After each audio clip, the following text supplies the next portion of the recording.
Will Robinson here from Robinson's Auto Tools and Time.com. Welcome back. Today coming into the shop we have a 2011 Ford Fiesta.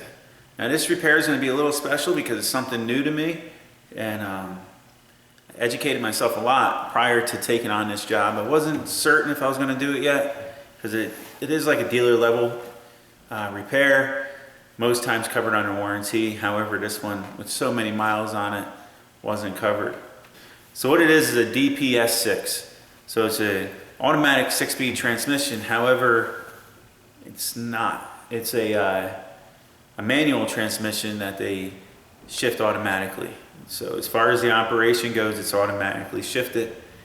As far as the way the trainee's built, it's essentially a manual. However, it has actuators and whatnot that are taking place of all the mechanical things that the operator would usually have control over.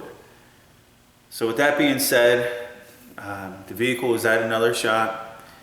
It was also brought to the dealership to see if there was any updates or anything, newer revisions that were available for the TCM or the ECM or anything to do with the transmission itself, because it is a critical step on these modern transmissions. Everything was brought up to current. However, it still had a shifting issue. Not really a shifting issue, but a slipping issue. After I took it for a test ride the other day, I was able to get the problem to reoccur for me. It was quite obvious once I started driving it that it had a noticeable slip. Like it would shift gears, and in that process it would just, the RPMs would just run away, and you could almost smell like the friction disc getting warm. Put it up on the lift and you could just smell the clutch like hot brake pads, you know? So it was kind of obvious that we definitely had something going on in that clutch assembly. So to make a long story short, we're going to attempt to do this job in-house. There's going to be a little ingenuity involved. We're going to have to try to make some special tools. Not always recommend it. There is going to be one step that I know for certain I'm going to have to call somebody in on, and that's the reprogramming and the relearning of the transmission once we reinstall it into the vehicle. I stopped down at the local Ford dealership, and the clutch pack, the dual clutch pack that we're going to be buying for this vehicle is a newer style. So it's going to require new touch points to be learned. It's going to go through all the other processes, and hopefully everything goes smooth in that step. That requires the Ford IDS software, and I don't have it. All right, let's start by removing the obvious.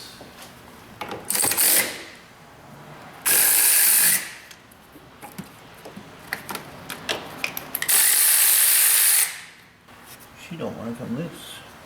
Little persuasion, they call it. Give that little spread. Let's take this battery. I got them Ford guys out there saying, "What the hell are you doing?" This is what kills people's backs. It's these awkward positions. Oh wait, what's that? Huh? That should really help. Appeared to be 10 millimeter.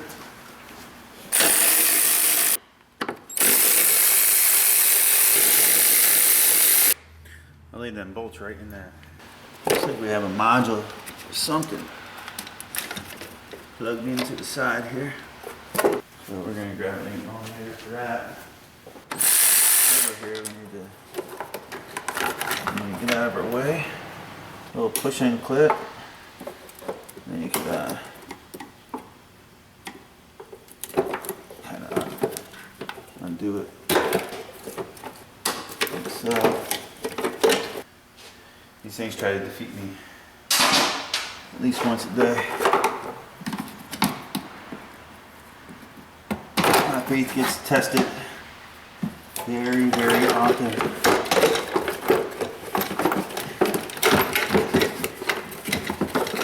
Alrighty. Just gonna be nosy here for a little bit. I'm not gonna zoom in for every detail, guys, because to be honest with you, so far we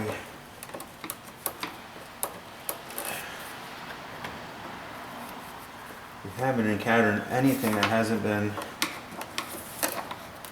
common sense.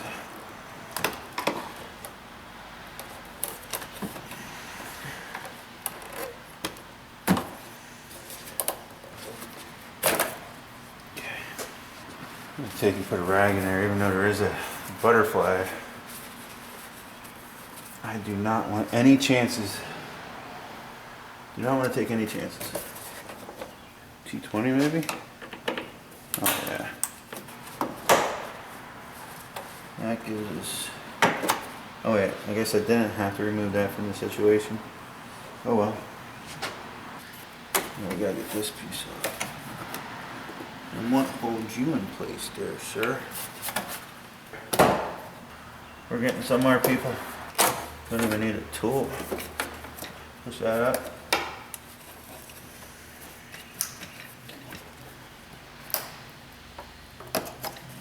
Unplug that little airflow sensor.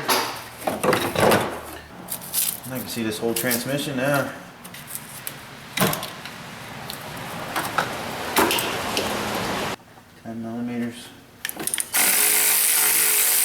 Most likely I could have left this tray in there for the record. I'll confirm it later. Okay, and then we're going to take that 8mm.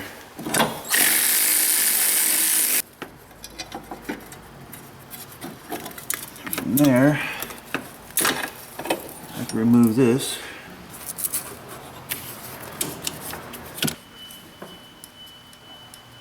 Yep, there it goes.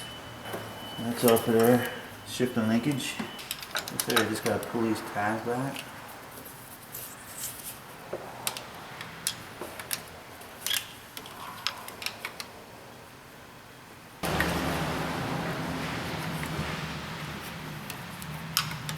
I really don't know.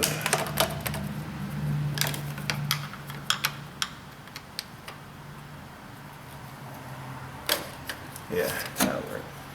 Pretty obvious. So, let me get this out of the way and I can give you a demonstration. This has these little tabs there. Next thing I'm going to do is unplug this main harness. Looks like we have a little latch right here. Don't give you very much room. And with that unhooked, you can really start moving stuff around. I'm going to take the bungee cord and pull this stuff out of my way. That's what I'm going to do. Besides these two transmission bolts up top, seems pretty good. So what I'm going to do is I got two bell housing bolts that I need to get from up top. I'm just going to zip them out real quick. I got a 13mm on a swivel. Going down, grabbing this. Oop. There's that one. One bell housing bolt. One more down here. It's pretty straightforward so far.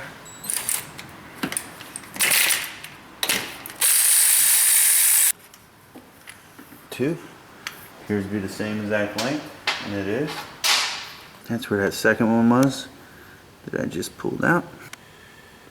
That's the first one. It appears that harness is just part of the transmission, so I'm not going to unplug anything. Alright, let's raise this thing up in the air.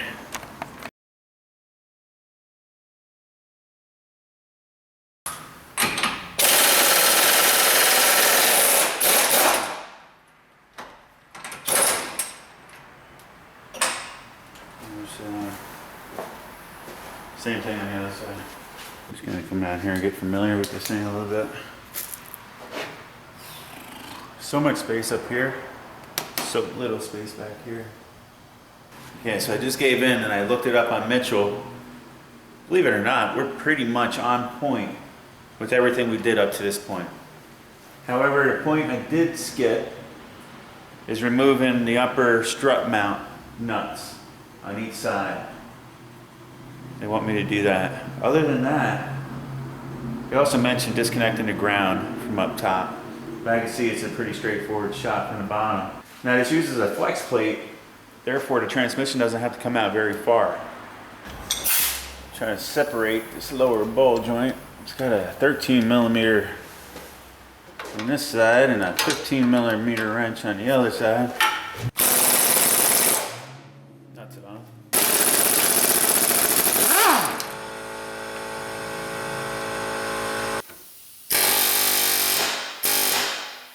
wedge my way in there a little bit.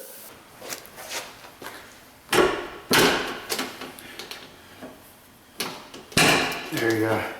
Whew. Then I'm going to remove this bracket. It's got a 10 millimeter bolt. Give me a little bit more slack on that brake hose.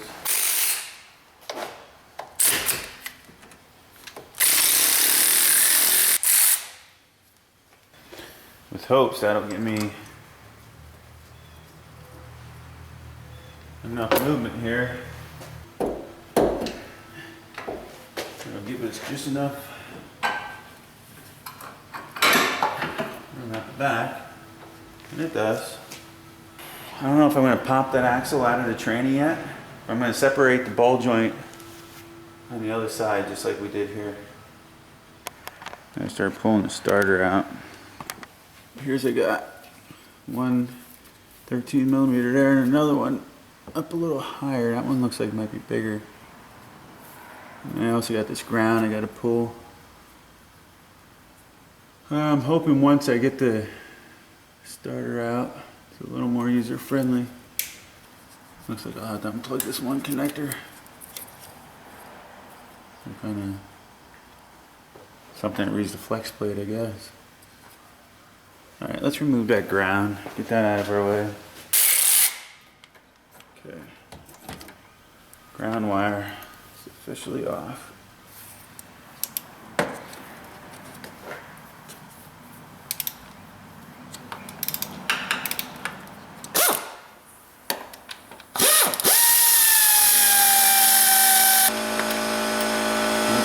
That's a long one. To get to that starter bolt, we're going to take and move this little bracket. That's for the shifter and a couple other retaining.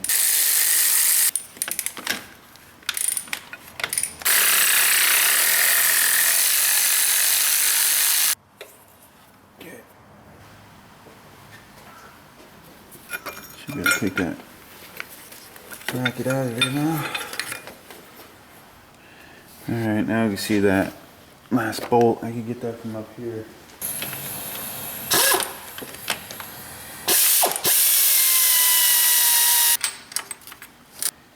Okay, I actually completely removed the starter. Once we removed that upper bolt, I was able to slide it back. With a little bit of wiggling, I got it out enough to get the two nuts off the electrical connections. It was a 10 and a 13 millimeter.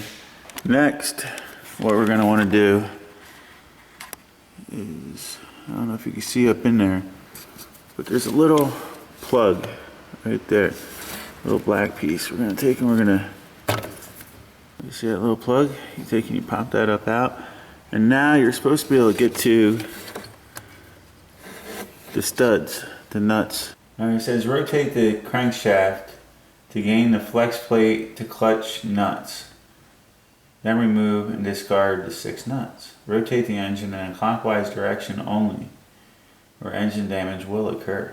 To gain access to the flex plate nuts through that hole, through that inspection hole, we gotta turn the engine clockwise to line up to a good position so we could get a socket on there.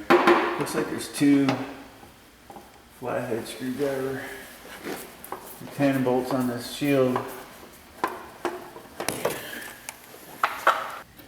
Now it seems like 17 millimeter will fit it good. I went with a 3/8 drive combination here because the 1/2 inch drive barely fits in there. So clockwise, that's critical because of the way the timing components are set up.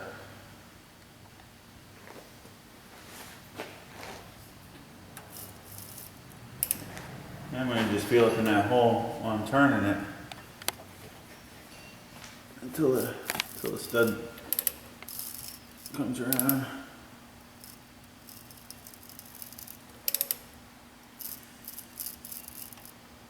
I'm assuming. I think I just went by one. I'm going to have to go completely around. At least now I know what I'm feeling for.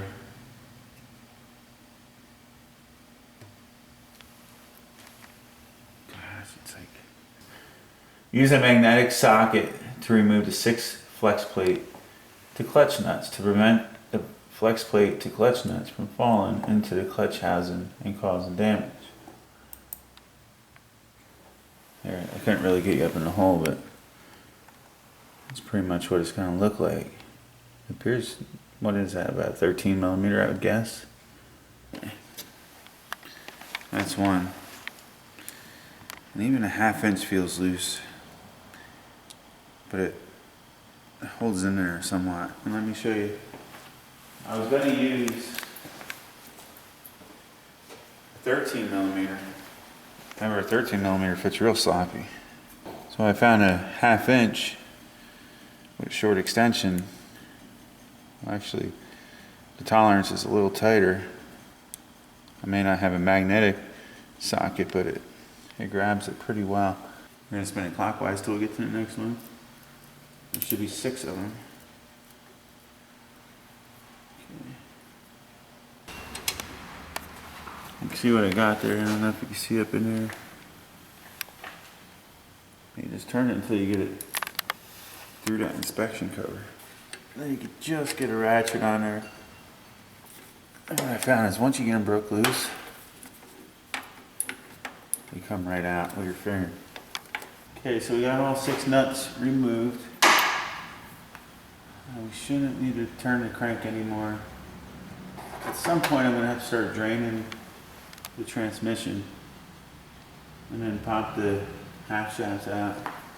I guess what I'm going to also do, what they recommend doing, is removing these 2 exhaust bolts here. Alright, next we're going to drain the fluid out of the transmission. So we have an 8 millimeter Allen drain plug here. Yeah, never easy. There we go. Oh, looks pretty clean. It does. It smells great. Made some kind of fancy $100 quart. Honestly, it looks really clean. Doesn't seem like it held very much. Take and reinstall the plug.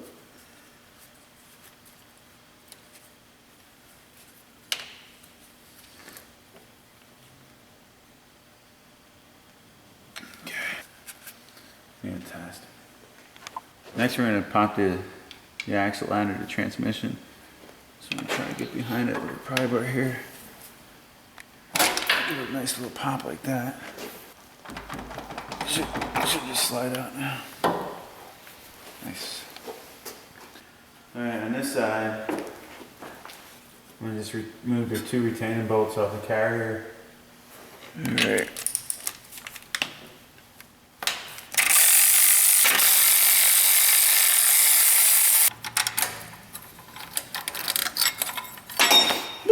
Got it. They don't usually pop in when it has a carrier half shaft like this. You can usually slide it out.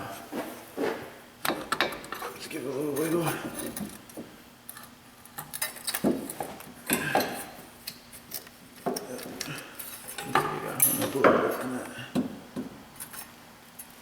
Alright.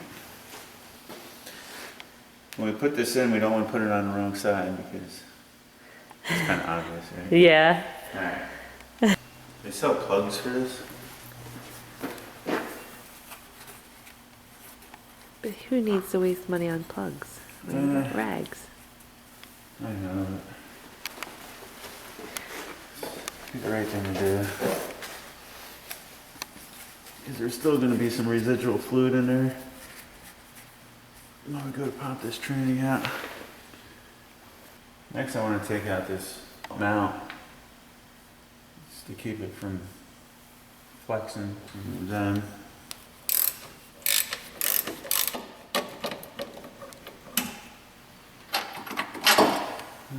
I'm going to take and soak these bolts down a little bit.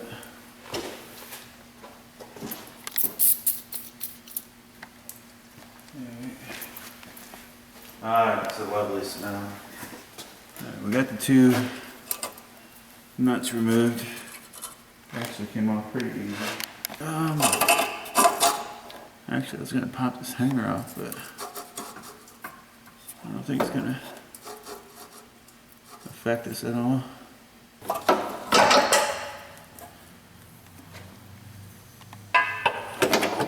That might do for now. Let's get it out of the way like so. That way there's no chance of it hitting. Alright, now we have just the bell bolts remaining. As you can see, we got one right up there, another one there, there, and that's it.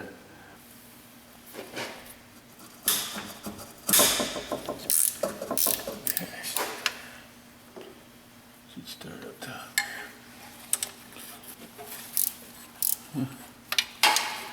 That one was not hard to break loose at all. Okay, so I have pretty much all the bell bolts removed except for two. One here, one over here. And when I start breaking them loose, the transmission starts to separate from the engine, so we know we got them all. And all the flex plate bolts are removed, in addition to exhaust flange bolts. Essentially all that's remaining is the transmission mount and these two bolts. However, we got to find a way to hold the engine up while we remove the transmission. Like we were at before, the transmission's essentially ready to come out. However, if you come over here, you got your transmission mount. Once we remove these two nuts, the transmission is going to want to fall. So what I had to do is place a jack underneath the transmission, jack it up a little bit. They sell engine supports for this. Ideally on this vehicle, after I looked it up, you should remove your cowl panel. It'll make it a lot easier to run a support across.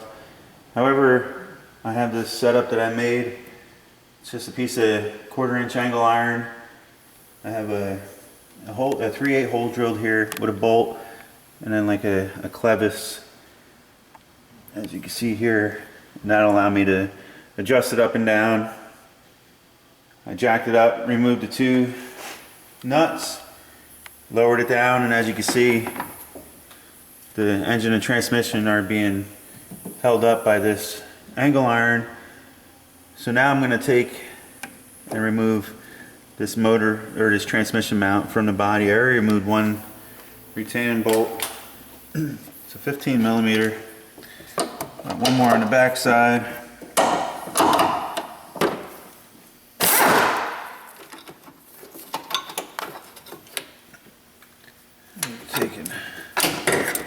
I just want to get it out of the way. I believe at this point I have enough room to slide the transmission back. So we're going to raise it up just a little bit more. I'm going to have to use a floor jack, so I can't go too high. I want to go high enough where I'm not too uncomfortable. And then we'll place the jack underneath the transmission. Remove our last two retaining bolts, move it back.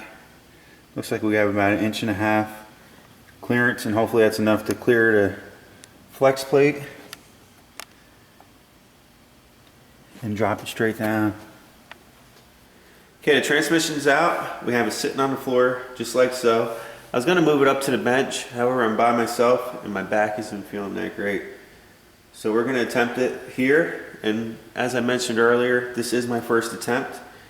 I did do a lot of research and I found a really great video to replacing this, and I'm gonna leave a link in the description because I highly recommend checking it out even prior to following these steps, because it's the Ford tech.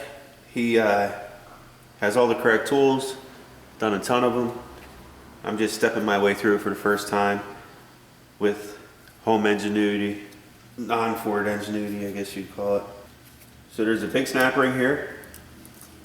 Take it, pop that out like so.